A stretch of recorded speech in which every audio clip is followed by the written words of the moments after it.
abadde mugazi tukigumire mutugumiikirize naye mpeereddwa ebiragiro ebikakali ate nti ntandike ne baminisita baawummula babiri kubanga abakwano nnyo gwa lujja luno n'olwekyo njagala kuyita minisita eyavumbula Rolex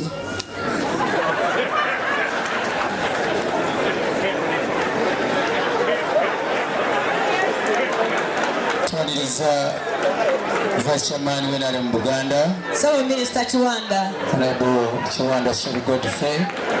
Nabajja twagala okwaniriza. Mumukubire mu ngalo Kiwanda bukyava mu ministry eyo ya sirika. Twagala okwaniriza Dr. Singa Museveni ampuliriza nali mugambye komyawo Kiwanda mu ministry y'obusuubuzi y'obulambuzi. Sibosirwa bubi. Omukulu Nsereko ansabye okulembera ekintu kino mu ba ministers sebo. Ngenda kusaba sebo ne Minister Isaac Musumba naye ajje wano mubeere mwembi. Isaac sebo.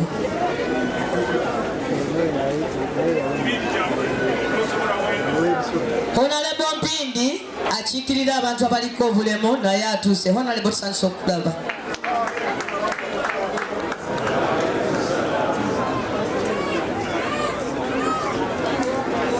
Ekitiibwa Supreme Mufti wa Uganda Ekitiibwa Vice President yawummula Ekitiibwa Edward Kiwano Kasekandi Ssebo akiikidde Speaker wa Parliament Honorable Abdul Katuntu Muganda wange Leader of Opposition Honorable Kiwanda tanyigira nibasabye nsaba tusikemuke mabega buli atudde batudde naddala mubambi tusikemu tukole ne bwokola ekitundu kikolwa kitono nnyo kiseetulamu katono nnyo bonna musasa tukemu katono twaga kutuuza ne Bompindi ono ate aliko ekisonyiisa Honorable Sentayi neewuuna atuuka Honorable Kiwalabe naye atuuse Mukama agenda mu maaso Honorable Kiwala Ssebo Honorable Byakatonda wuuna atuuse ate ye wuwo yenda mu maaso taata abasinga bange Owekitiibwa Honorable Nyombi Tembo Owekitiibwa Isaac Musumba ate maama waffe Minister wa ICT Owekitiibwa Joyce Nabosa Sebugwawo mikwano gyange mwenna abali wano nze Kiwanda Godfrey Suubi nze Vice Chairman wa National Resistance Movement mu Buganda ng'oggyeko biri ono Nambooze yabadde ayogerako naye nze akulira NRM mu Buganda ekibiina mukadde waffe ono mwaweerereza emirimu emingi era tuzze wano olw'omukwano ogwo naye ekimu ku kye tusinga okwebaza muganda wange muto wange Owekitiibwa Hon Nsereko yenkola ey'okuwa buli muntu ekitiibwa mujjukira bulungi emabegako twabadde tuwerekera mukwano gaffe Katolubwama Mwami Nsereko twagala kwebaza olw'ensonga n'engeri gye wakwatamu omulimu gw'okwerekera muganda waffe Katolubwama wakukola bulungi nnyo era twasiima ekimu ku muntu ng'ono nga tubaye tumuwerekera pepe nyini kwe kweteeka mu bigere nti singa nze mbadde ngalamidde awo bigambo ki bye nandyagadde banjogereko olwaleero tuzze okuwerekera omuzira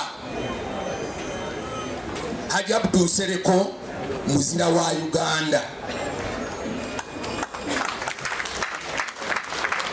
abantu bangi ng'oggyeko muganda waffe Joel nga badde ayogera nti yakola naye era n'abaako byamuyigirako naye ate abantu bangi abatasobodde kulaba haja bono otugenda okuwerekera naye nga bamuwulidde eyesinga ewaffe ebuddu ekyaggwe nga badde bamulabulizi ku radio era ne bakyusibwa obulamu bwabwe. So twagala kwebaza Katonda aloyo w'ekitiibwa eyatuwa omusajja omugezi nga Haji Abdul Nsereko kutuwerekera olwaleero. Abamu ku mmwe n'abalala ku ffe bwe tukulidde abadda mu bulamu obwa bulijjo ng'atusingako, naye ate bwe twatandika okubeera n'Ensereko Muhammad omanyi bagamba nti kava ku lubaya, walabanga amagezi nga gayiteeka okuba nga galina we gava ensulo y'amagezi eyo Haji Abdul yagiwa ne mutabani we era twebaza aloyo eyasobola okugimugabanyako. Muhammad tukwagala nga bannayuganda si wakkala kuba okimanyi waliko eno ewaffe ng'oli waddaaka nnyo nobeerako wakati awo naye ffe osigala oli mukwano gwaffe ate osigala oli muganda waffe tujja kusigala nga tukwagala nga bw'oli. Abantu bawangaala emyaka gya mirundi ebiri, bawangaala emyaka egy'obukulu n'emyaka egy'obuvunaanyizibwa. Omusajja ono awangadde gyombi, awangadde emyaka egy'obukulu ate n'emyaka gy'obuvunaanyizibwa. Twagala kwebaza Allah nti ekyakimuwadde. Tuli wano nga bannayuganda okwerekera era njala kusaba nga bwe mwasabye nti mwagala baminisita bano. Mwanyinaze Betty yantegeezezza nti asaba baminisita boogereko gye tuli. Tulinawo baminisita bangi naye nga bwe mumanyi tukulembeddwamu Oweekitiibwa Edward Kiwanuka Sekandi nga bwe tukyali wano, eyali vice president wa Uganda era ali wano atudde wano. Ate taayi tegeerekeka ogirengerera wala n'ogitegeera. Nsaba tumwanirize mumwongere obugalo Oweekitiibwa Edward Kiwanuka Sekandi munnabuddu eyasomoka Lwera. GPB 0808 kakati Oweekitiibwa Minsa Kabanda minisita wa Kampala yatudde awo nga bwe mumanyi famire yaffe eriko eno n'abeera ku butebe atuddewa Honorable Betty amanyiwo bulungi. Tubaye tumusaba ndowooza omuzindaalo bajja kugutwala awo, bagutwala awo naye nga tannayogera. Kansabe Isaac ayimidde wano nange Oweekitiibwa Isaac Musumba ababuuzeeko atole ne salaamu.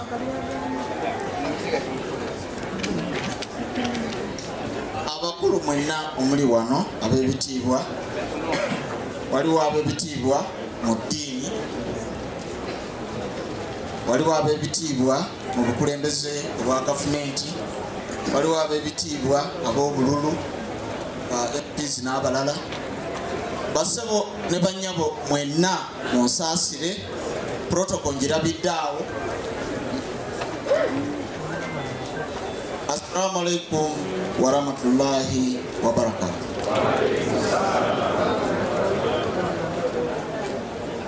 Okujja kwange wano olwaleero kusinzidde ku muzeeyi Nsereko ye kennyini. Muzeeyi Nsereko namumanya, sooka okumumanya besides okuwulira eddoboozi ye ku radio n'ebirala. Haji Nsereko namumanya nga ndeeteddwa muzeeyi omu ow'ewaffe e Busoga eyali mukwano gwe. Muzeeyi oyo yali ayitibwa Haji Sulaiman Malole. Haji Sulaiman Malole yaŋŋamba jangu mperekereko, ne tujja mu maka ga muzeeyi Haji Alhaji Nsereko. Awo we natandikira okumumanya. Twatuukawo saawa nga 9, twava saawa za lwaggulu nnyo. Kibi nnyo, kitalo nnyo ekitutuuseeko, naye era twebaza nti muzeeyi Nsereko abaddewo. His has been a household name. Nsaba muto wange Hon Nsereko ayongera okutambulira mu kubo mzee Nsereko yatandika. Mwebale nnyo mwebalire ddala n'okumpa akakisa. Nsereko nja kuwa amabugo gange in person later. Assalamu alaikum warahmatullahi wabarakatuh. Oweekitiibwa Isaac Isanga tusanyuse nnyo basebo ne bannyabo. Oweekitiibwa Nyombi Tembo yamaliriza okusooka yali kansala naye ate yali mu kitongole kati Alhaji kyabadde akoleramu. Oweekitiibwa Mbabaali yali Minister for Investment yamaliriza yababuuzizaako. Kati mu kiseera ki nga sinnamuyita muwala wawaka omukulu alina kyagamba. Bamaama abo baganda bange engeri gye bali ba minisita kijja kutubeerera kizibu ate okuyita omuntu omulala nga bamaze. Saba munzikirize